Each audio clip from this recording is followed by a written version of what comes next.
Neil. Senator Madigan. Madam Acting Deputy President, I rise tonight to speak about what a barrister has described to me as the all but complete denial of access to the courts by ordinary people due to the severe and extreme cost of litigation. This barrister, an experienced and objective advocate in criminal and commercial matters, despairs at the legal injustices that go unaddressed. He despairs at the ongoing harm caused by a legal culture that has priced access to the courts completely out of the reach of ordinary Australians. The gravy-train legal culture that prevails is most dangerous when it impacts the weakest and the most vulnerable in our society. Our legal practitioners, he said, have increasingly lost their identity as officers of the court, with all of the obligations that entails. They are, he said, preoccupied with commercial advancement. Representing people before a court is so time-consuming and demanding that ordinary people can no longer afford it. Those who need the protection of the law, the most poor and alienated, have no hope of getting the considered and experienced representation they desperately need. Ironically, and all too frequently, litigation causes financial ruination to the parties and creates problems which dwarf the original dispute. The long-term harm and distress persist long after the legal issue is resolved or abandoned for want of resources. And last week was a case in point. On Wednesday, I excused myself from this place to attend the Federal Court in Melbourne in support of a constituent. Appearing before the court was a Western Victorian farmer, someone I have known for many years. This farm was bankrupted by his own law firm. This firm had represented this individual in a family farm partnership dispute that began in 2005. Anyone who has worked on the land would not be unfamiliar with the concept of a family farm partnership dispute. Farm partnerships and farm succession planning are an inevitable part of almost any rural operation. But in this case, the farmer in question, and I will call him Murray, has had his life destroyed by the legal firm he appointed to protect his interests. According to his affidavit, Murray obtained a projected legal cost in 2005 from law firm Russell Kennedy of approximately $30,000. He was further advised in 2007, when the costs were already $83,990, according to the affidavit, that the proceedings may cost a further $100,000, including disbursements. At the time, according to documents presented in the court, part of Murray's cost would be recovered, Russell Kennedy told him. But by the conclusion of the matter, Murray's fees from Russell Kennedy were in excess of $380,000. I repeat, an initial estimation of cost to Murray by Russell Kennedy of $30,000 had grown to $380,000. But that's not all, Madam Acting Deputy President. A key part of Murray's action in this partnership dispute was a diary. In this diary was a record of an agreement between Murray and his father.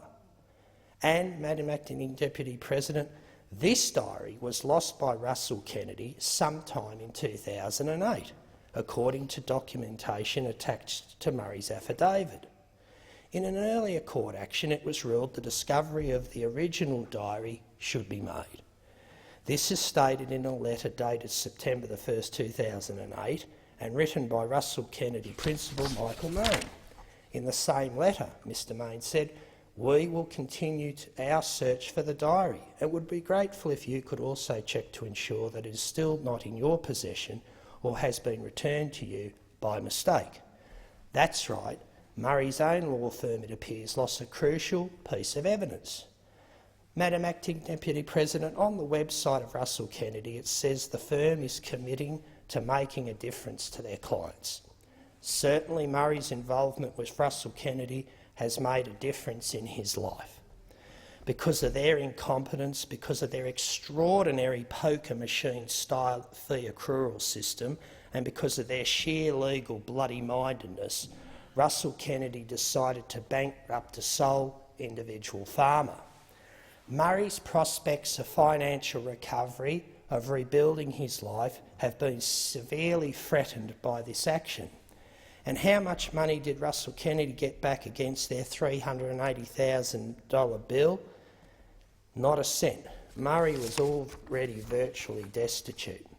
It was an action based on the strict confines of the law, as futile as it was vicious. And while Russell Kennedy's action may have been legal, was it appropriate? Was it fair? Was it ethical? Needless to say, it was the same Mr Mayne who appeared at court last week in his firm's proceedings against my constituent. The federal court is, of course, only one platform in our legal industry. There's the High Court, the Supreme Court, the County Court, the Magistrates Court. It is, Madam Acting Deputy President, a labyrinth, with top lawyers commanding fees of $10,000 a day or higher for their services. According to research by IBIS, legal services in Australia are a $21 billion industry, employing nearly 100,000 people.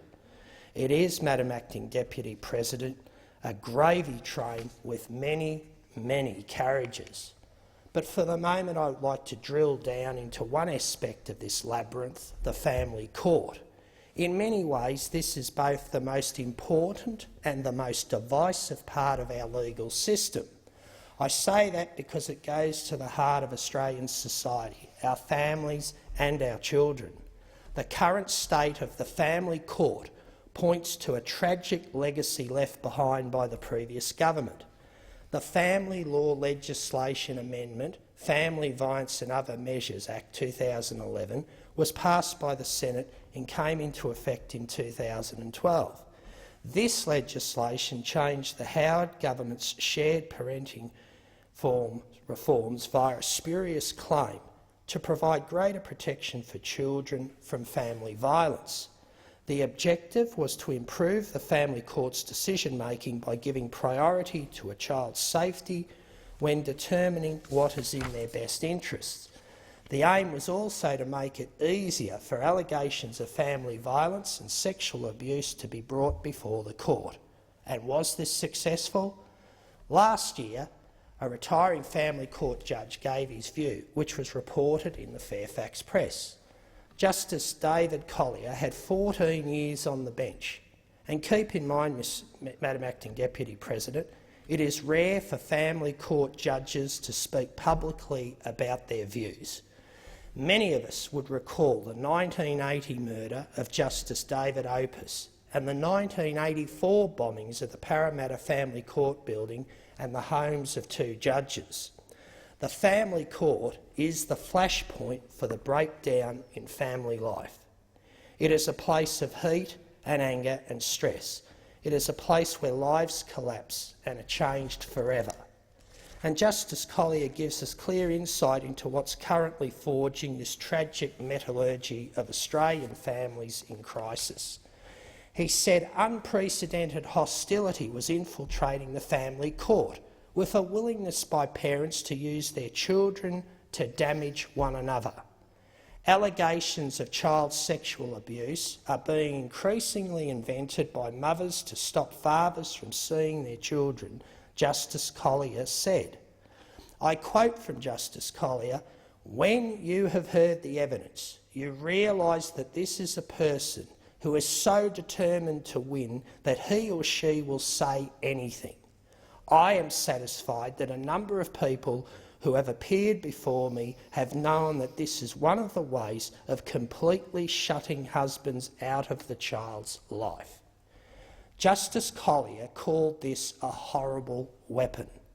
The continued use of false claims is undoubtedly fuelling the crisis of our family court system. Member for Dawson, George Christensen, has been a strong campaigner against our unfair family law and child support systems. He referred to the Gillard government amendment as a Trojan horse, loaded with consequences that would undermine some of the most basic human rights of both parents and children, and particularly fathers.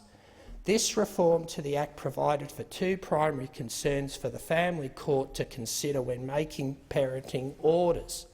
The first concern was the benefit to the child of having a meaningful relationship with both of their parents, and secondly, the need to protect children from harm and abuse.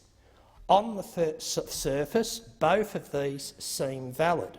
However, the Gillard Government Amended Act clarified the second primary consideration of violence over the shared parenting provisions. Where there is conflict between these two primary considerations, the Act now requires the courts to give more priority to the protection of children from harm and abuse. Good idea? Of course it is in principle, but this amendment has allowed the introduction of many false allegations in the court, and to many family court practitioners, the judges and the clerks, the barristers and others, the system is on the brink of collapse. The Chief Justice of the Family Court of Australia told ABC Radio earlier this month cuts to legal aid have led to more and more people representing themselves. Justice Diana Bryant said the family court system was unquestionably compromised. She said the family court produces decisions that don't stick, and then you have people who are unhappy with decisions or who take matters into their own hands. Justice Bryant said there are mental health issues, and the court needs to know about those issues and to know the extent of them. And you don't have parties with the capacity to bring the right evidence, then you are certainly putting children at risk. And aiding this breakdown of the family court system was the repeal of sections including 60cc 3C, which were known as the friendly parent provisions. This meant the court is no longer required to consider the willingness and ability of a parent to facilitate a relationship with the other parent in determining the best interests of the child. Reforms by the Howard government were designed to get away from the adversarial system and allow a court to consider giving custody to the parent, who was most likely to include the other parent in the children's right to have a meaningful relationship with both parents. Additional consideration of under the aforementioned section also requires the court to consider the extent to which each parent has fulfilled or failed to fill his or her obligations to maintain the child. This includes the extent to which the father or mother has taken the opportunity to participate in decision-making in relation to the child, as well as spending time with and communicating with the child. As divorce is no fault, the reasons for failing in this area are seldom considered, so parental alienation becomes a successful tactic. One parent presents an accusation against the other parent for failing to be involved. Excluding the other parent becomes the grounds to further eject the alienated parent. Additionally, hearsay evidence of children is now allowed in family court proceedings. The provisions of the Evidence Act 1995 do not apply to child-related proceedings, and the Gillard government repealed the section which allowed the courts to order costs against a party who has been found to have knowingly made a false allegation or statements before the court. This means any accusations can be made in a family court hearing with impunity. Frequently we hear unsupported accusations of abhorrent behaviour by one parent. As I said earlier, Justice Collier called this a horrible weapon. And lastly, we operate under a new definition of family violence. This means family violence now means just about anything. So it's open slather, Madam Acting Deputy President, claim and counterclaim, and a veritable river of unsubstantiated accusations in family court proceedings. A survey of 68 New South Wales magistrates concerning apprehended violence orders, AVOs, found 90% agreed, and some AVOs were sought as a tactic to aid their case in order to deprive a former partner of contact with their children. About a third of those who thought AVOs were used tactically indicated that it did not occur often, but 1 in 6 believe it occurred all the time. A similar survey of 38 Queensland magistrates found that 74% agreed with the proposition that protection orders are used in family court proceedings as a tactic to aid a parent's case and to deprive their partner of contact with their children. Madam Acting Deputy President, it is time to ask ourselves if we are falling short of the ideal professed under the international human rights of the child. Included in this are the child's right not to be separated from his or her parents against the child's will, the child's right to maintain contact with both parents if they separate, the child's right to be heard in any judicial and administrative proceedings, the child's right to freedom of expression, and lastly, that parents or legal guardians have the primary responsibility for the child's upbringing. As the member for Dawson said earlier this month, family law and child support are messy areas, and there are no winners. But under the current system, some of the losers are being turned into massive losers, even to the extent of losing their children and their lives. The current system is blatantly unfair and negligent. It is biased against fathers. It is unfair to children, the most vulnerable members of our communities, and it must be fixed as a matter of urgency. Thank you.